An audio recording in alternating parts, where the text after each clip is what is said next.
morning, ito na yung title lang of the Spirit-filled family. So, ang pamilya na napuno sa Espiritu. So, ang Biblia, puno siya o kanang instructions bitaw on how to build a Spirit-filled family. Kumbaga, ang Scripture is our manual. Nung niya atong life's manual. Nga di ata magbase sa pwede mo on how to build as ng Spirit-filled family. So, usahay, basta manual ganyan iskutan, dili ba ang ginabasa, di ba? Agree mo, anak? Basta manual, basta nagabasa. Sample, iba kong cellphone. Kasi nakabalik na iba kong cellphone. Ibasa yung manual. Ibasa ninyo ang manual o wala? Wala, no? Magpahit yung bagong TV. Basa ninyo yung manual, dili. Dili ka, no? Magpahit yung bagong rice cooker. Sample, basta ang manual. Kaya naman, atong una-una, ay, ma-figure out naman ako dito ko alam.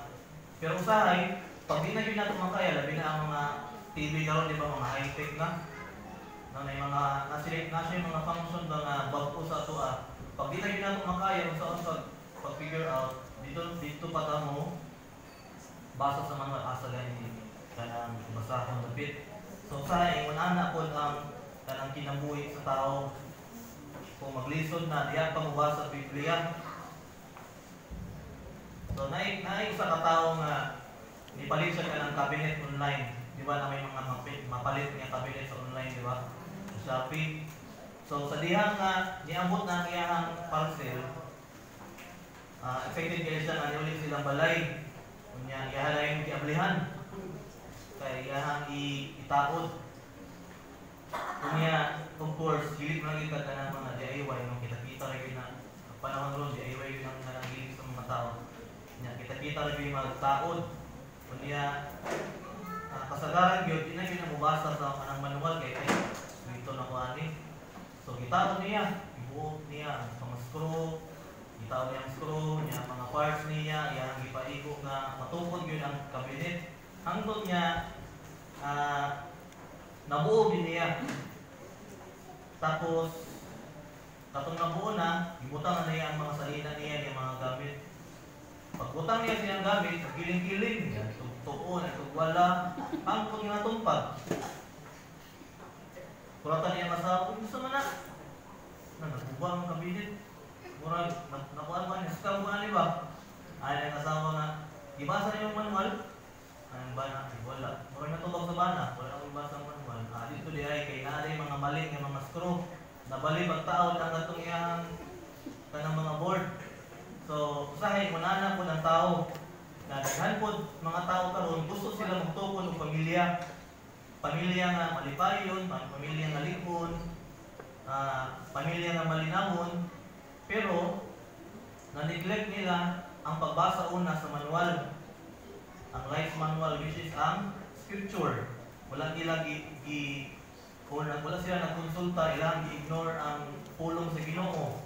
Ilahang i-skip ang mga instructions sa Ginoo. Nagsalig sila sa ilang kaugalingon ng pamaagi. Nga ay kaya ra nato ni. Sundog ra ko sa uban. Tanaw ra ko sa pamilya. Sa akong silingan nga maayo nila ang pagpamuyo. Pero wala nila nabasa ang manual gyud sa kinabuhi. O parehas pod sa nahitabo sa iyang pamilya o sa daghang mga pamilya karon, ang ending naguba ang mga pamilya. Ay mga pamilya na dagdag katubod, dagdag kasakit. Tungod kay wala masunod sa unsay manual sa Ginoo, design sa Ginoo para sa pamilya. Muto mga manak, agree mo? Amen. So, ang nakalindot, pinakalindot yun, atong naunawang niya, Ginoo, kung dito na yung ipasagdan, no, nag-provide din siya manual para sa tuas. Kung saan pag-build ko, Spirit-filled family. Para sa ato ang kinabuhi mo niyang iyahang gi-provide patpasauna ug hangtod karon nga mga pamilya pwede gyud nato ni kaayo ma-apply, and that is exactly what the Ephesians or the writer of the Ephesians is saying ani nga verse no, sa Ephesians chapter 6 verses 1 to 4. So atong basahon ang sulat ni Paul para sa mga taga-Ephesians. akong masahon sa chapter 6 verses 1 to 4 akong balikon pagbasa. Ningon diri si Paul, "Children, obey your parents in the Lord, for this is right. Honor your father and mother. This is the first commandment with a promise, that it may go well with you, and that you may live long in the land. Fathers, do not provoke your children to anger, but bring them up in the discipline and instruction of the Lord." Let us pray. Father God, salamat sa imong pulong, imong paabot sa among karon. Salamat Ginoo nga magpaminaw na pud mi sa imong mensahe, makahatag sa amo o mga pagpahinumdom and instruction unsa ang pagtukod o spirit-filled family. Ginoo, tuloy ini karon at kasi Ginoo, una-una niya akong kinang masabtan, labaw sa nga Ginoo, ma-applikar sa mga pamilya Ginoo. And Father, ayun nga dili ni sayon, ba pinagi sa mga grasya Ginoo, nga mo ay mong pamilya nga saligan, amo ding mabuhat maakay sa mga kinabuhi. Aron nga malipay ka Ginoo sa amo ang pagkinabuhi as mga sumusunod ni mo Lord. Pinita na mong inaampo, ginapasalamatan, ginatugyan ng mga tanan in Jesus' name. Amen. So sa ito ang gibasa na passage, kung ato ning kung na-try ka word study na sa Ephesians bitaw nga book, kani siya na mga instructions, di ba ang una ani kay instructions sa husband and wives. Pero nagsugod din siya nga mga practical nga mga instructions ni Paul sa katong giingon din niya sa Ephesians 5:18 nga do not be drunk on wine which leads to debauchery, but be filled with the Spirit. Nung muna ang iyang kung mga core verse, be filled with the Spirit. O kung mapuno ka sa Espiritu, no, makita man sa itong kinabuhi ang kanang epekto. Diba? Makita, magawas ang bunga sa Espiritu. O maapektuhan po, especially ang atong pagpumuyok sa sulod sa panimalay, ang atong relasyon sulod sa balay. O maugin niya ato ang gusto, diba? So, ang tawag ni Kristo nga musunod na sa iyaha, no, na siya pagtawag ng musunod na sa iyaha. And part of that following is living sa ato ang sulod nga panimalay as Christians. Mo ni ang kanang goal that Paul is aiming ani nga passage nga ang mga Christians actually living as Christians in the home. Nga kung batay nato daghan nga mga Christian sila pag sa simbahan. Ang Kristohanon gyud ba? Pag abot sa balay mahimong dragon. Mawala ng pagka-Christian. Tinuod ba na? No, tinuod na. No, daghan nga na mga Church, Carnero. Abot sa balay. Carnero sa church. Abot sa balay, dragon na. So, mo gyud reality sa kinabuhi. O mo ni ang gusto ni Paul pod nga ipaabot sa taga-Efeso nga mga magtotoo. Ay no, nga dili ni sayon, no, dili ni sayon. Ako dili ko perfecto ani. Tingali nga mo pod. Pero naa si Kristo para motabang sa tuwa, no, pinaagi sa grasya sa Ginoo. So, ang gusto sa Ginoo ani nga passage is for us to be filled with the Spirit because it is His desire for us to build a spirit-filled family. Kung mo binayang desire sa tuwa nga magkatukod ta og spirit-filled family. Kanang pamilya bitaw nga nagpamuyog gihapon nga naa si Christ nga makita sila ang kinabuhi. Dili lang sa gawas, kundi pati po sulod sa pamilya. So unsa di ay ang question karon, unsa di ang kinaiya sa usa ka spirit-filled family? Unsa di ay ang desire sa Ginoo nga makita sa usa ka spirit-filled family? Una, pwede ko basa, unang point. Ready, read. Christians children love God by obeying and honoring their parents. So muna ang design ni Lord na gusto niya na mahitabo sa usa ka spirit-filled family. Mga Kristohanon nga mga anak nga nahigugma sa Ginoo is mutuman o sumunang Patidungog, mutahod. sa ilang mga ginikanan. In verse 1, naingon diri si Paul, obey your parents in the Lord. Gusto man ni? So ang keyword ani kaning obey. So may pasabot ani obey. No, to obey means to bow hear and respond. Wala lang ka basta ka nang naminaw o nakadungog, kundi respond ka. Ang idea niya, alam nilang na manuktok, and then mo respond ka sa pag-abli sa iya. O yan ang idea niya ba? No, to hear and to respond. Muna ang gusto nga mahitabo ni Paul sa mga anak na naminaw. So, sa diha nga nigamit si Paul and his children, naga-storya siya sa mga anak, ani nga time sa Ephesians, nga mga anak na nagpuyo pa under sa ilang parents' care. So sa tanan nga mga anak nga naakaron, nga nagpuyo pa silang ginikanan, so kani nga pulong para ni sa inyo ha, para sa ato So maminaw ta ani, ingon diri ang pulong sa Ginoo, obey your parents in the Lord. Mo ni ang gusto sa Ginoo nga buhaton nato, no? So simply obey sa tong parents in the Lord. No, sa mga anak diha, shout out sa mga kabataan diyan. Sige yung tama, anong ulam? Okay, mga astig-astig sa gawos na nauso maguna mga batanon daw. Marami ka lang astig sa gawos, pero pag sa balay, anong ulam? So, ang gusto sa Ginoo nga mo-obey na sa itong parents in the Lord. So, ato na explain niya ang tibuok nga detalyani. So, tapos, naingon na rin si Paul, in the Lord, for this is right. So, si Apostle Paul, naghatag siya duha ka reason for the child to obey their parents. No, duha ka reason. Una, first, they are to obey their parents in the Lord. Sa Bisaya, niingon siya mga anak nga mga Kristohanon. So, he is talking to mga Christian children. Niya na siya, obey your parents in the Lord. This means nga ang ilang obedience is part of their Christian obedience.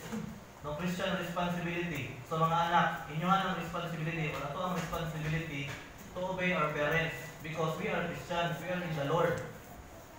No, parang grabe rin ka simple, sabton.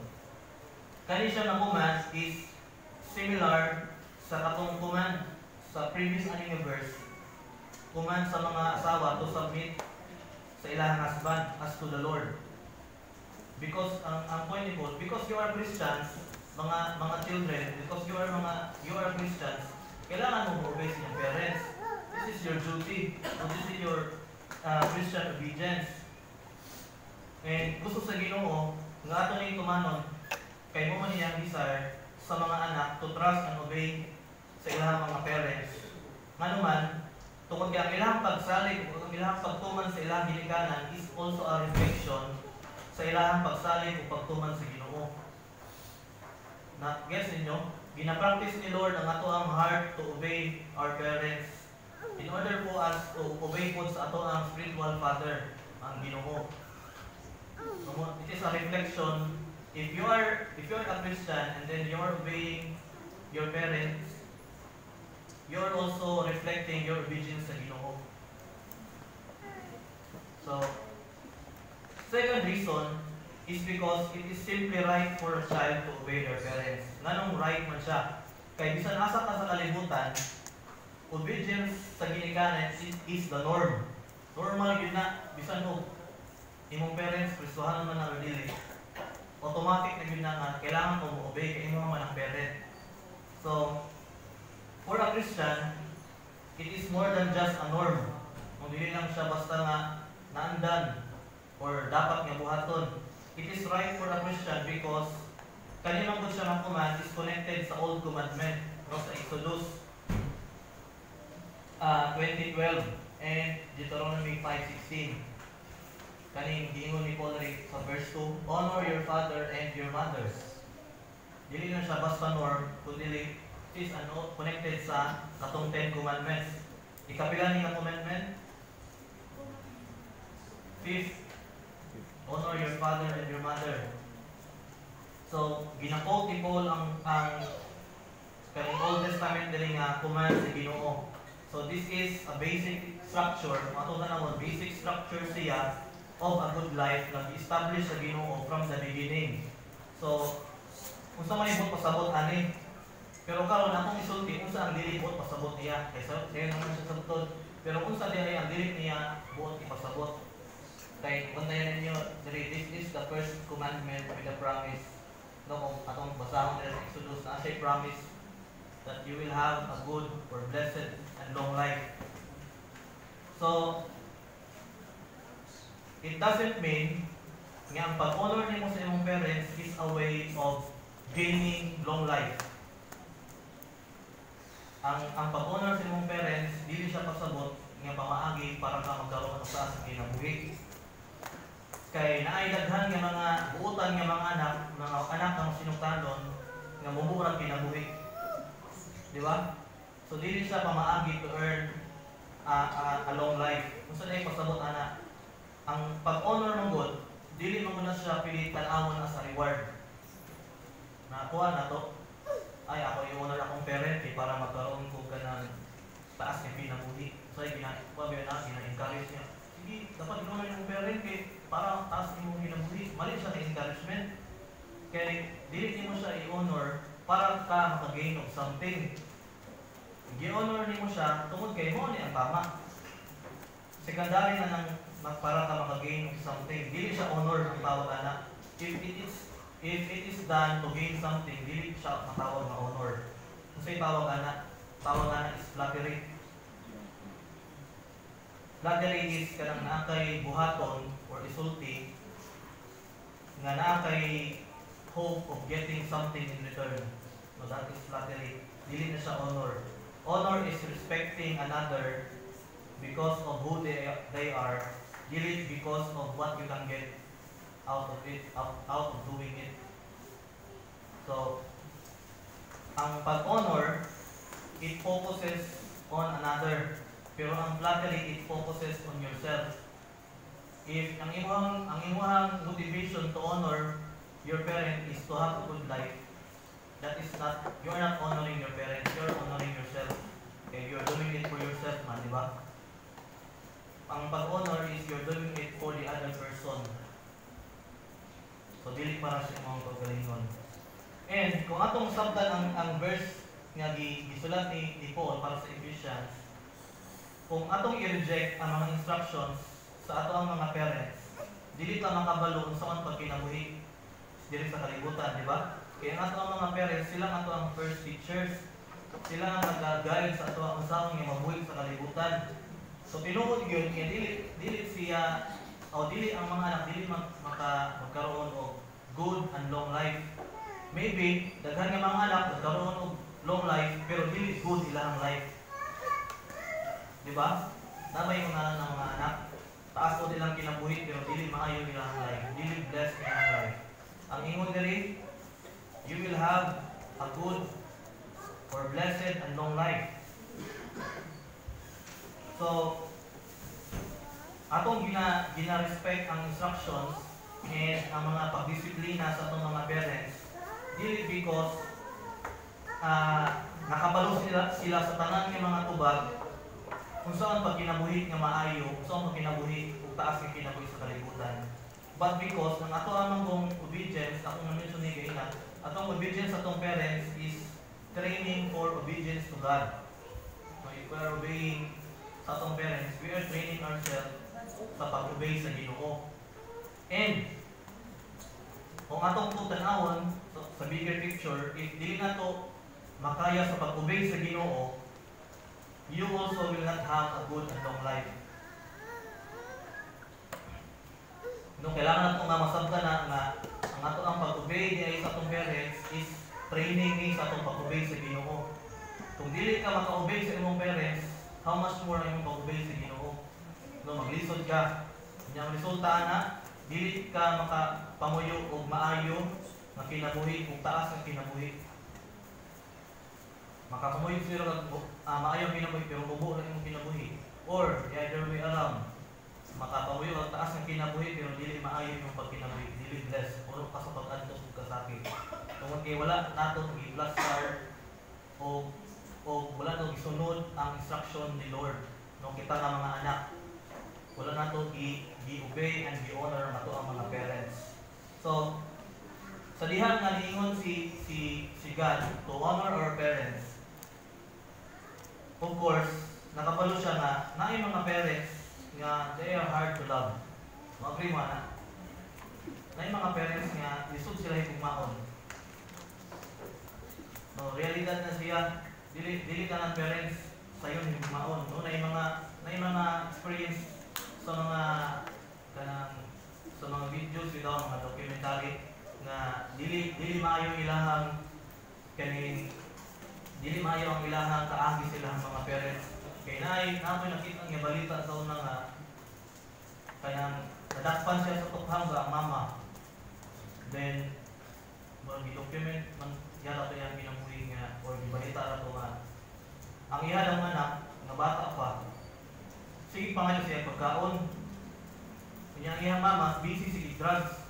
Nya wala siya mahatag nga pagkaon kay ang iyang kwarta iya man ipalit og drugs. Karon ang iyang gibuhat sa mukan siya ipa-drugs sa iyang anak. So grabe ka sakit nga kuan ba nga balita. Yung gibalita ko sa TV Patrol sa una, grabe kanang makaon mo nga. Grabe man ika ang mga tao karon din. Kanang grabe nila una ba. Gipa-drugs na iyang anak para mawala daw ang kagutom. So kuan siya nang grabe ka brutal. So may imagine ako ba kung sa kay kanang gibati ato nga anak karon nga ana yang experience sa iyang parent. So niyon gyud si Paul nga ang pag or kanang masabtan nato ba ang pagtawag sa Ginoo sa pag-honor sa atong parents nakabalo siya na naay mga parents labi na sa time ni Paul naay mga parents nga they are very hard to love. They are very hard to admire. Very hard to accept tungkol sa ilang mga dili maayo sa agi silang parents. But ang nakalindot ng bulani nga pili gihapon nato bisan og dili maayo ang experience sa mga parents. If natay mo na ang experience, we can still honor our parents bisan og kanang lisod sila higugmaon. We can still honor our parents if lisod sila i-admire or lisod sila i-accept. Nganuman, remember this, if God commanded it, He will always provide a way to obey it. Nakuha na to. No, na mga command ang Ginoo sa Bible nga usahay challenging kaayo buhaton. Pero na-learn na ko nga if i-command na ni Lord, He will provide a way to obey it. Sa tuwa. Ato pangayo kay Lord, tabangi ko nga ma-obey na ko ni. No, kay lisod kaayo usahay ang pag-obey sa mga parents labi na kanang teenager time na nato. So na yung mga change sa ato ang mga emotions ba? Change sa ato ang hormones ba na? Kasi tawag na. O diha ang challenging nga part sa akong nabasa nga part sa pagpadako sa anak. O bisan ako na di ko perfect nga anak. No, na yung mga daghan nga mga panahon po nga dili ko mag-obey sa akong parents. And salamat sa Ginoo kay itulungan ko ta karon nga imunanan nila yung pagbuhaton. So, mo na ang gusto sa Ginoo no sa mga anak unta nga kanang na paminawan nato ni nga ang pag-obey sa atong parents is kanang reflection siya sa pag-obey nato sa atong Ginoo. Kay kung wala ni obey sa atong parents is equal to wala nato gi-obey ang Ginoo pod. Kana makahatag motivation sa ato to really obey our parents in the Lord. For this is right. Ikaduha, ang gusto sa Ginoo. Kung saan ay design ni Lord sa usa ka spirit-filled family. Paliw ko basa. Paliw. Read. Christian parents love God, discipling their children. So in verse 4, una niingon diri si Paul, fathers, do not provoke your children to anger. So, sa pagsulti ni Paul o fathers, ningon siya nga fathers, pero it both applies to father and mother. No, father lang yung ginagamit ani kay sa ilang culture no. No, father din ang kanang gina-recognize with permanency, lalaki yun ang gina-recognize. But it actually applies to both father and mother. So sa panahon ni Paul, ang amahan yun ang nangay full control sa ilang mga anak. Kanang na sila ay full power sa ilang anak ba, na full authority. Walay karon lahi man karon kay usahay di naman makabuot ang parents sa kuan sa sa anak. Usahay mahandog na ang parents sa anak.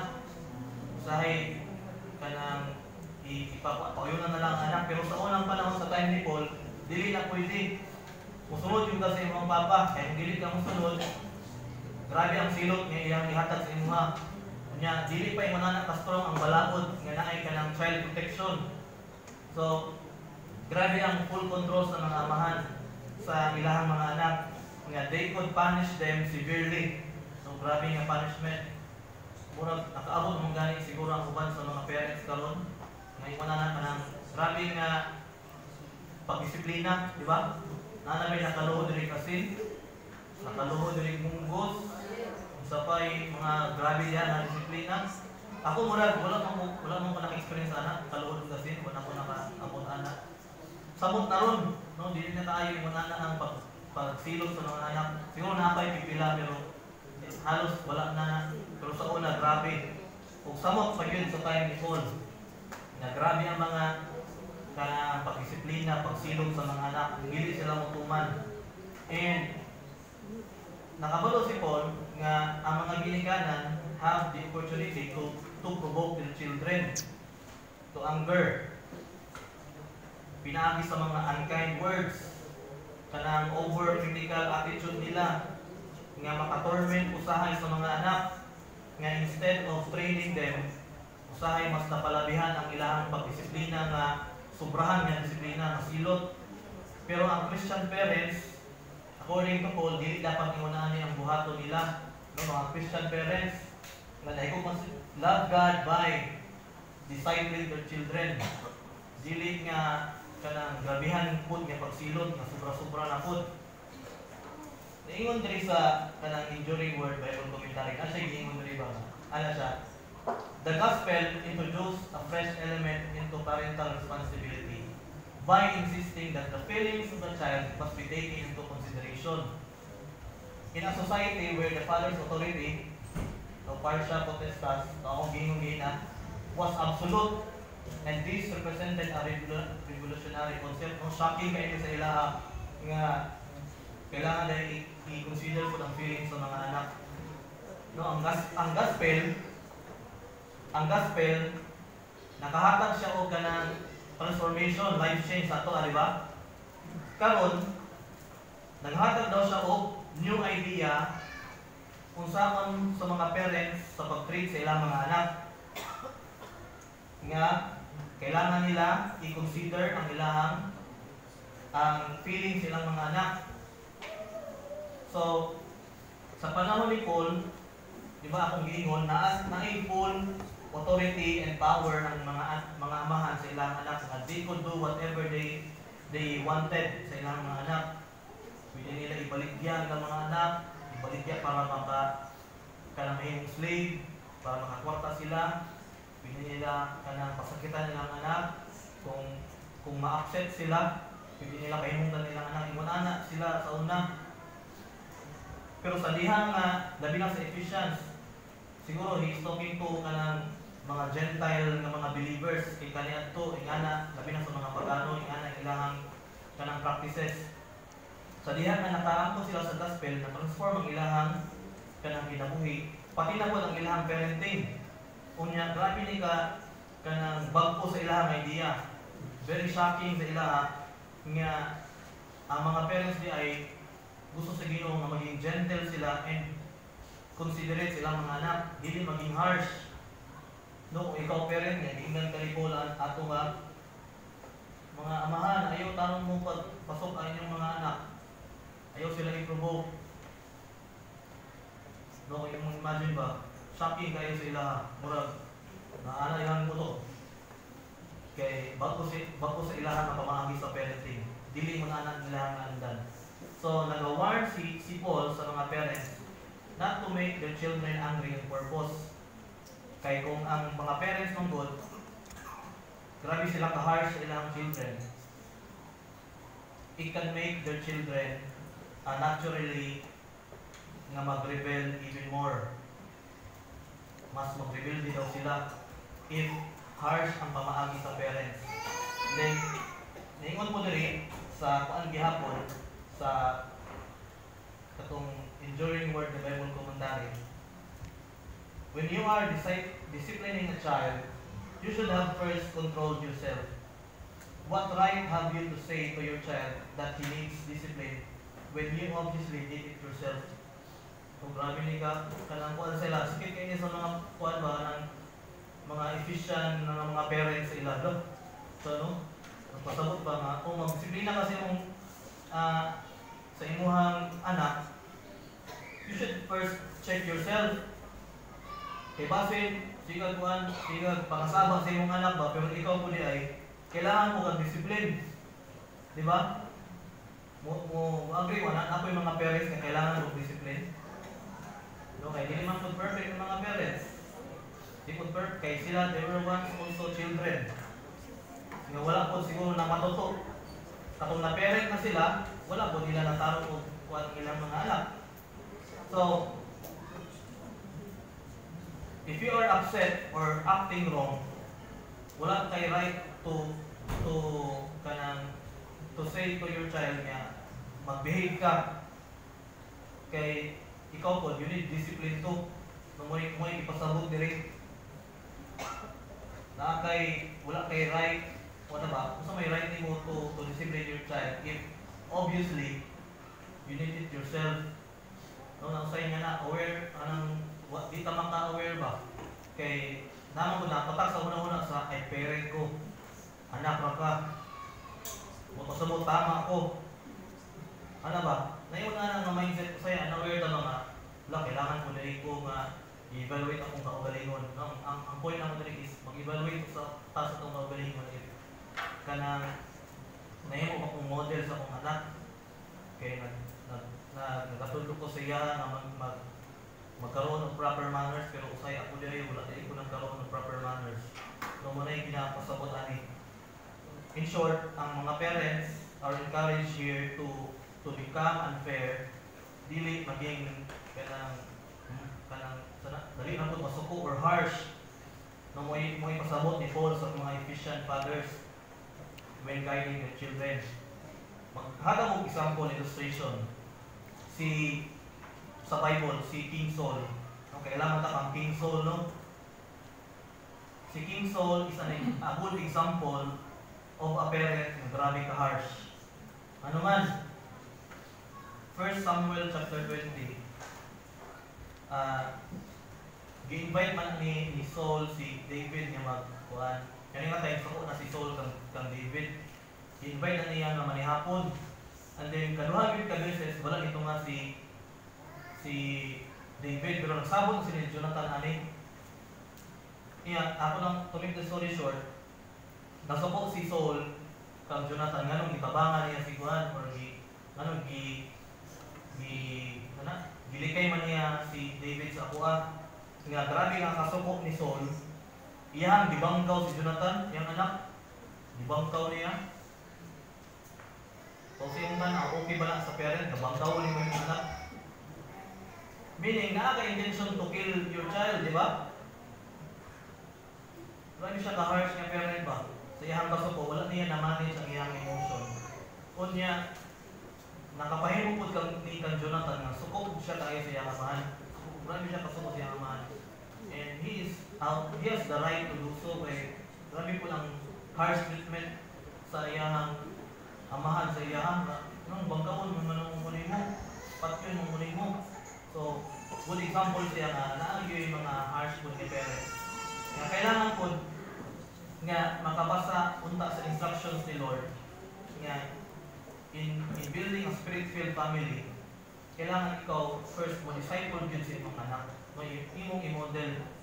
Pag disciple sa imong anak, dili lang ka sa words lang, appeal po sa imong kanang actions po, nga i-model po nimo. No, bring them up in the training and instruction or admonition to the Lord. Sa ubang version, admonition. Bring them up in the discipline and instruction of the Lord. So, meaning, ang mga parents should raise their children by teaching them God's ways, no, correcting them when needed, Dili kadalihok correct. No, will needed. And guiding them with care. Dili pag-guide nga kanang in a harsh way. Pero naay gentleness, naay pag-care. Muna ang gusto ni Paul nga ipasabot sa mga Christian parents. Kung anong karon, mo ang gusto si Ginoo nga buhaton nato karon. Dili lang sa puro pagpangasaba o pagsilot sa mga anak, kundi it is a mix of kanang teaching and pag-encourage and pag-correct. Pero warning lang sa mga anak ha. Basi unang na mo ba, akong mama sa una, wala akong disciple doon. Sige, nakaunang-unang ko ano ba? Akong mama or akong papa, wala akong nilang i-train sa pamaagi sa Ginoo. Pero ako ang advice no kay dili na ta mag-point of finger sa ila, no dili na ta mag-blame sa ila if nabuhat ba nila ni or wala kay dili man ang makatabang gud no ato man no di siya makatabang kung mag-blame ka sa tong parent na wala di pastor wala man kunin og gikuan ayaw na yung anak kay siya makatabang kabalo mo sa pinaka-best na to buhaton mga anak kahit ang pinaka-best na to buhaton kung kita maging parent pud pohon kani atong buhaton na no diha na ta magbuhat ani kay nakaduong ka ng tani yung say no napahimduman naman ta so kita po nang bubuhat ani sa ilaha no di na ta mag-blame sa mga parents karon nga wala mo ko yung sa akong mama sa akong papa so muli pinaka-labes na to buhaton no nga kita na yung apply ani pohon kung kita na po yung maging parent. Hindi na ako na makasulti po niya ay sud man diay. So, key points. Una, yung atong ma-learn aning sa second point, responsibility of fathers. So sa mga amahan, special role yun sa mga amahan. Ang pag-disciple o ang pagtudlok sa ilang mga children spiritually and setting an example. No, i-model. Dili mura ba ka ng pag-drive o sakyanan. Dili ka pwede mag-drive, magtudlo or mag-train o sakyanan sa imong anak. Dili ka kabalo mo drive. Diba? Kasama na mo pagtudlo sa ilaha, kung ikaw po, di ka kabalo sa pag-drive.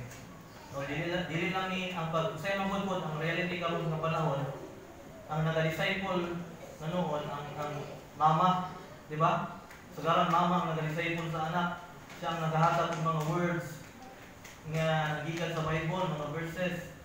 Or usahay gani kung dili mama, mga Sunday school teacher, ang mga nag-disciple sa mga anak.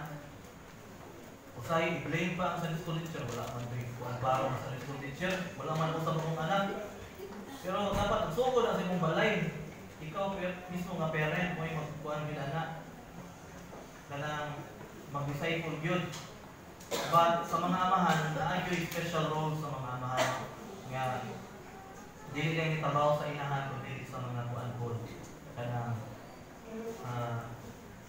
ay dili lang itabaw sa mga inahan sa school teacher kundi sa mga amahan before na kay mas daghan labi na sa kuan hanggang lang niya, reality lang niya maglisod ta pagtudlo sa tong anak nga maging prayerful if sa mga amahan, dili po prayerful, yung mag-attend o prayer meeting. Diba? Lisod kaya yun ang itulong ba sa anak? Na, dapat maging prayerful ka na, pero makita sa mga anak na nag-attend o prayer meeting. Lisod kaya na. Usahay, mutulong ka sa mga anak na, dapat maging active ka sa mission sa Ginoo. Pero, na-observe lang ako ba? Sa mission committee daw, puro babae yung nagkuhan ba? Sulat silang pangalan. Isa rin na lalaki ni Apas, Pastor Elmer. Pero huwag yung lalaki ni apply, ano ka na? Mura, lisod kayo nga ito na itulo sa mga anak balot. Anak, magingkuhan ka ha, active ka sa mission. If kita mismo dilita, ay, mukha, pero muli yung mata, pero mura, sa mission committee lang ba? Observe lang ako nga, puro babae mo yung nagkuhan nito, nag-commit. Anyway, naing special role ang mga amahan natin. Sa context sa Ephesians, sunod, based on God's Word, no key point, ang Bible, di ba ingon sa 2 Timothy 3:16 nga, usa sa trabaho sa Bible is to train and to teach, di ba? And sa mga parents, it is also the same way nga gamito po ng pulong sa Ginoo to raise your children pinaan sa pag-train o sa tudlo, pag-review at pag-correct sa ilang mga anak. No, based din sa gamiton yun ang pulong sa Ginoo. So ang parent dili sila himasa og Bible, no, lisod gyud nila ni ma-apply ang pag-disciple sa ilang parents. No, kailangan gid sa parents kay himasa gyud ang Bible, magtuon. Kay lisod sa ilaha mag-disciple if di sila kabalo sa scripture. So kailangan gyud no, challenge po na sa mga parents. Sa amo ako nga maging parent pohon. Kailangan to ni maging kuan na karon. No, sa mga young people, kailangan kita magtuon sa pulong sa Ginoo. Kaya kung mga parent na punta po, kita po yung mag-disciple sa mga anak. So, katulog, bring them up. No, ang Greek word na gigamit ani is kanang feed, originally translates to feeding and nourishing.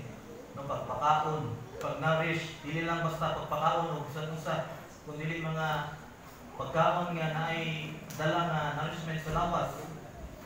Nga it is or it means caring sa body, mind, and soul. No, ang kaning bring them up is caring about body, mind, and soul. Usahay ang ginabuhat sa mga parents, kasagaran sa mga parents, labi na sa mga believers, kay ang pag-care lang kay body and mind lang. Wala ang soul. Kaya bang ginapakaon o nindot ng mga pagkaon, ginapa-espila sa nindot ng espilahan, no? So mind. Pero wala disciple or wala sila nagasimba sa kanang Bible-centered church. No, kulang. Bring him up, meaning naay nourishing. Dili kompleto ang nourishment sa bata if kulang kung mind and body lang. Kailangan mind, body, and soul yun. So muna yung pasabot sa bring them up. So in short, ang mga parents are encouraged here to lovingly teach, guide, and correct, and care sa ilang mga anak according to God's word. So based din sa pulong sa Ginoo ang pagpanudlo. So kailangan yun maging knowledgeable sa Bible ang mga parents in order for them to disciple their children and in order po sa pag-build sa ka-spirit-filled family. So sa katapusan, ito is examine our hearts. No? Atong evaluate, mag-learn po sa pag-evaluate ng pag-galingon. Both as children and as a parent. Anong ta sa instruction sa Ginoo for building a spirit-filled family. Nga ang scripture di ay is our manual sa kinabuhi, and usahay ang reality sa life wala ka nagabasa ng manual. Pero ang gusto sa Ginoo nga buhaton karon nato is bumasa sa manual sa Ginoo in order for us to build a spirit-filled family. Family nga galipon, pamilya nga malinawon, pamilya nga maayong nga mo'y gusto, design sa Ginoo mahitabo sa pamilya. So sa mga anak, i-evaluate mong kaugalingon. I-question mong kaugalingon, are you honoring your parent? Karon. From 1 to 10, 10 is the highest. Yung sa nimong pag-honor ang mga parent. Yung sa nimong pag-obey ng mga parent karon. Isa yung 10 dari 10. Wala 10. So meaning, kailangan yun natin i-improve pa yun, no? Kung ato ang kaugalingon. 7-8 kasi lang, no? Or 9.9 siya. So, kailangan natin ibalik ng kaugalingon. Nga, ato yun, asundo ni, in order, kung gusto ta nga maging spirit-filled ato ang family. Sa mga parents po, are we provoking our children to anger? Pasig harsh na kayo sa itong mga anak? Or na-disciple ba nato itong mga anak? Sa pamaagi sa Ginoo? Ako ba sila na matutok sa mga pulo ng Ginoo? So this is an evaluation sa ato ang kinabuhi. And salamat sa Ginoo nga we can celebrate Family Day and makapaminaw po mga encouraging words, convicting words, gikan sa Ginoo on how to build a spirit-filled family. Kung na-evaluate nato ang kaugalingon, siguro below 5 siguro ang uban, no? Or siguro same ta atong tao na nagpalit og cabinet sa online, na kita-kita rin ang tao na atong cabinet, gawa ta ng basa sa manual. Nya ang resulta, nabungkag rin ay kaya mali ato ang pag-build atong cabinet. Basit kita to nga tao. No, it is a time for us nga i-evaluate ng ugalingon, usabon ni, no, at mangayot sa Ginoo. I know, malisod yun eh, no, di ta perfecto. So, ako nga nagsulti ani, dili po ko maka-perfect ani. But salamat sa Ginoo nga pahinumduman po ta ba? So, mo ni ang pulong sa Ginoo, o kung ta na makahatag yun, dili lang ni ka ng information para sa to, kundi makahatag ka ng life change ba? No, mo-convict din sa to ang usabon nga to ang mga pamaagi nga dili maayo. O dito ta mosunod sa mga pamaagi sa Ginoo. Nga mao'y makapahimog maayo sa ato ang pagbawi as a family. So let us pray. Father God, salamat sa imong mensahe, sa imong pagpahinumdum sa Ginoo, sa imong design and desire na magkaroon ni usa ka spirit-filled family. Lord, nangayon mi og pasaylo, repent Lord, sa mga panahon nga we have tried to build a good family without reading first the Master's Manual, ang Scripture. Sa ilon mi Ginoo, usahay nag-build mi family nga buhat naman ni sa among kaugalingon ng usog, sa among kaugalingon ng kaalam, sa among kaugalingon ng mamagi. And salamat sa Ginoo nga sa imong Ginoo nga kanilay balik ini nga pamaagi. Lord, amo ang ginaduol kanimo, ginakumit kanimo Ginoo nga among sundon ang imong instructions, among sundon ang imong mga giya Ginoo nga makita sa Ephesians chapter 6 verses 1 to 4 nga ang mga Kristohanon nga mga anak nga naihugma sa Ginoo mo-obey ug mo-honor sila ang parents. Ang mga Kristohanon nga mga ginikanan nga naihugma sa Ginoo mo-disciple sila ang mga anak. Ginoo, I pray nga mahimo ning tinuod sa among kinabuhi Lord nga among masunod ang kini nga mga instructions sa imong pinagi sa imong gahom, sa imong puso, sa imong kaalam Ginoo. And Father, I pray nga ikaw mo ay magpasentro gyud sa mga pamilya diri sa MCCSB, daghan mga kakulangon Ginoo as mga anak, daghan po kakulangon ang mga parents. But Lord, salamat Ginoo nga naa ka nga mo ay mapuno ato nga mga kakulangon Ginoo. If we submit to you Lord, if we surrender to you, Father, tuloy ni tagay kadasi Ginoo na mubasa sa imong pulong Lord, nga amo desire sa mong kaugalingon nga magtuon ug magbasa sa imong pulong Biblia. Tungod kay mao man ang manual namo sa kinabuhi. Ginoo, kuha ang mga katapol, mga kaluya, kakapoy, nga dili mi mabasa sa imong pulong. And Lord, amo ang ginatugyan ko sa imong amo ang pag-celebrate karon sa Family Day, katag ka na mo panalangin at kalipay Ginoo. Labi na niya sa amo ang pag-celebrate dito sa tagpukuran nga ikaw mo ay mag-auban ka na mo Ginoo, maghahatag ka na mo kalipay Lord, o laos tanan Ginoo, padalangin uban ang pagbitbit ani nga mga mensahe Ginoo nga amo ang ma-applikar sa mga kinabuhi sulod sa among pamilya Ginoo. And pag-inawag Lord nga amo jud ka makasilunggan sa tibok namong kinabuhi. For this Lord we pray